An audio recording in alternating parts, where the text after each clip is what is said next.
Guys, you're welcome back. My name is Bukomi PK Crown. So guys, we're going to be checking out the meaning of life in Islam by Khalid Yasin. So let's watch. I'm always very surprised to find that when I meet people on a plane or train or standing on a bus stop or in a lunch counter or just in some other type of a situation where I meet someone in my home or I meet someone in their home or an office and another human being, and we're talking about different things, in some way I navigate myself to ask that person the question, what do you think about life? And the person says, well, what do you mean by that? I said, life. Well, what do you think about it? What do you think the meaning is? What do you think the purpose is? And you'll be surprised that intellectual people, educated people, religious people, opinionated people, arrogant people, rich people, white people, black people, Americans, British, Australians, Spanish, Germans, French, heads of state, diplomats, athletes, celebrities, people whom you would think should have some kind of grip or have come to some kind of determination about this very simple question. I asked them, well, what do you think is the purpose of life? And suddenly there's a silence. There's a hesitation. The person is not forthright.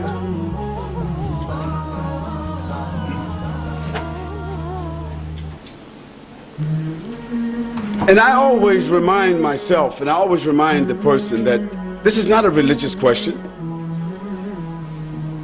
It's not a philosophical question. It's not a dialectical question.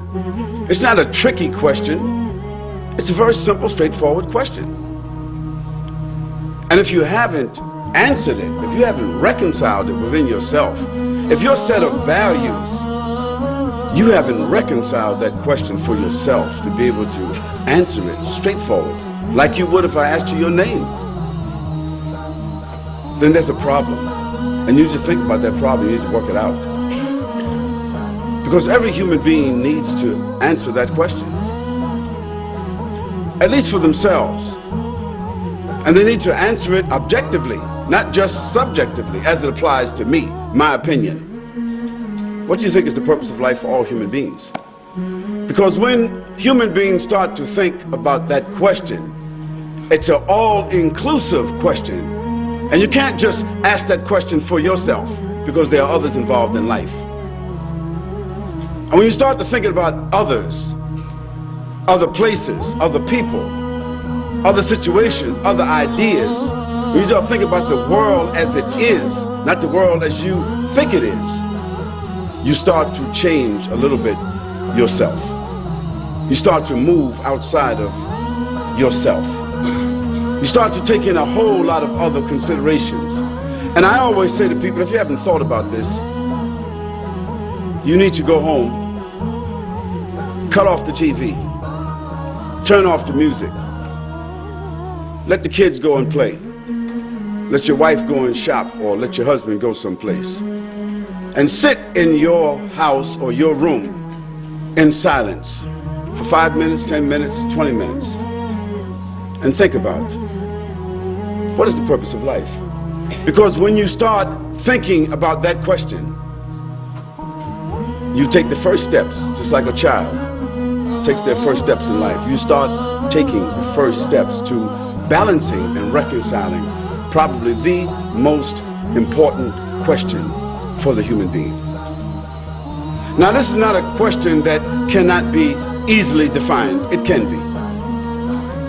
If you turn to any one of the many dictionaries that would be available in an institution like this, or a public library, or available in your home or your office, the terminologies have been defined already.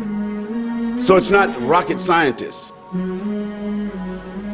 It's not rocket science here. The word purpose generally means aim, objective, underlying reality, goal, determination, reason, and intent. Now that's very powerful. The word life, one of the most powerful words that explain life, that's unfathomable. You can't even really, when you say the word, you can't even think of really what it means. Existence. Now, how do we think about existence? Is it vertical? Is it horizontal? What's the depth to it? What's the diversity of it? How far is it? How many kinds of creatures does it involve? What kind of substances? Where? How? When? Who's behind it? How did it come about? Such a profound word, existence. The phenomena of the world, the term of a human being's existence before what we call death. Death. A word that none of us like to say unless it applies to someone or something else.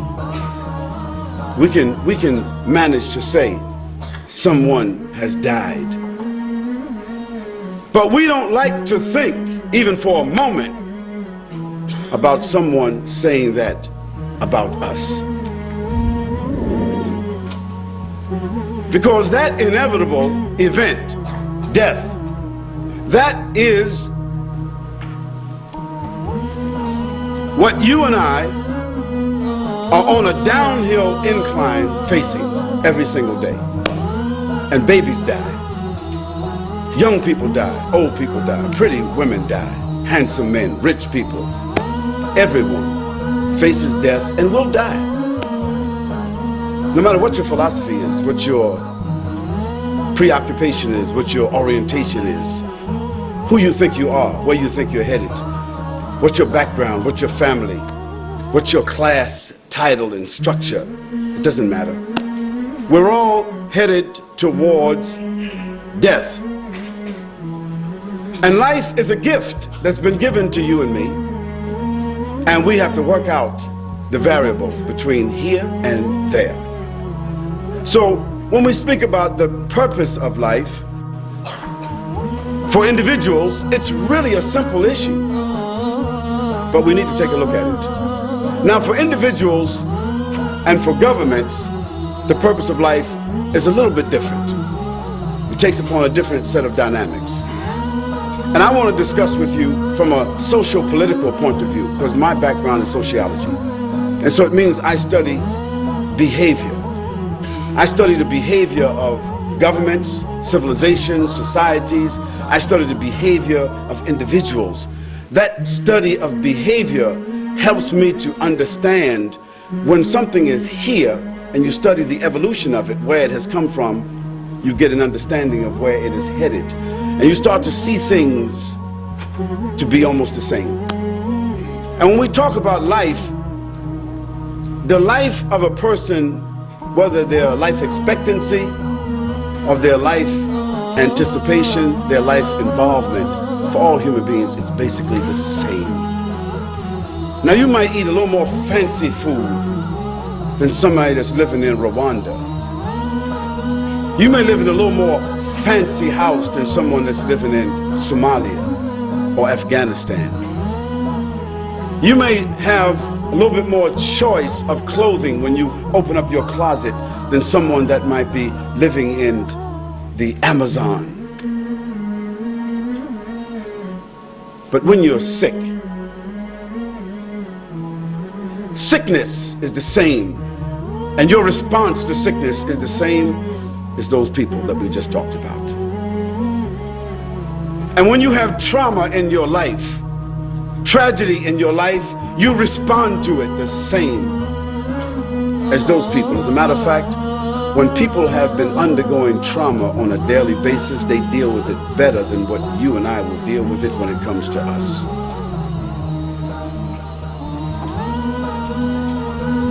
So for individuals and governments, the purpose of life have a different manifestation, but I want to show you sort of like the generics of how they both function. Because one of our philosophers, historians, that some of you may have heard his name is Ibn Khaldun. He's called the father of history. He's the first one that interpreted history according to human behavior. He said that the cycle of life for individuals, the cycle of life for governments and civilizations are the same as the cycle of life for human beings. There's a gestation period, and then they're born. And after they're born, they begin to recognize, walk, speak. They start to adopt and realize their own personality. We're talking about individuals, we're talking about governments, societies. There's a stage of immaturity, and then there's a stage of adolescence, and then there's a stage of maturity. Then there's a stage in which most of their strengths, their faculties start coming into focus, and they reach an apex in their life. According to most philosophers, sociologists, psychologists, they say that this age is around 40, 45. For governments and societies, it's just about double that. Then they start to realizing and understanding the values and the dynamics of life a little bit more than they did when they were 30 and 20, because now they have reached the top of the hill and they start looking down. And as they start to decline into 50s and 60s, life starts to become more precious to them. And governments like Australia, like the United States of America, like the UK, and like some who are finished now, they start to realize also that they are not as powerful as they claim to have been. They start to see that they are unable to hold on to everything that they have taken. They start to see that the world does not revolve around them. They start to realize that they cannot exist without the collaboration and the cooperation of other individuals, of other governments, of other people. They start to realize this. And inevitably, individuals, like governments, soon become dependent upon others. They return back to a state where they were dependent before, and after being rich, independent, arrogant, powerful, selfish, self-centered, whatever, they start to becoming wise, giving, benevolent, understanding, compromising, mature, and looking at the anticipation of the inevitable, which is sickness and death. And one day, some of us in this room will remember that this has been said, that a great country like Australia, great country like America, where I'm from, great country like Great Britain, France, Germany, all these great countries, there's going to be a time, maybe not in our lifetime, when someone will speak about them with a historical, rhetorical mention, because they'll be over. And there'll be some other names here, like there are some other names here now. And we speak about others who were here, who thought they were powerful and would be here forever, rhetorical and historical. So we want to talk about the purpose of life as it applies to individuals and governments, because that allows us to understand the topic. I ask you to bear with me, because this is one of my favorite discussions.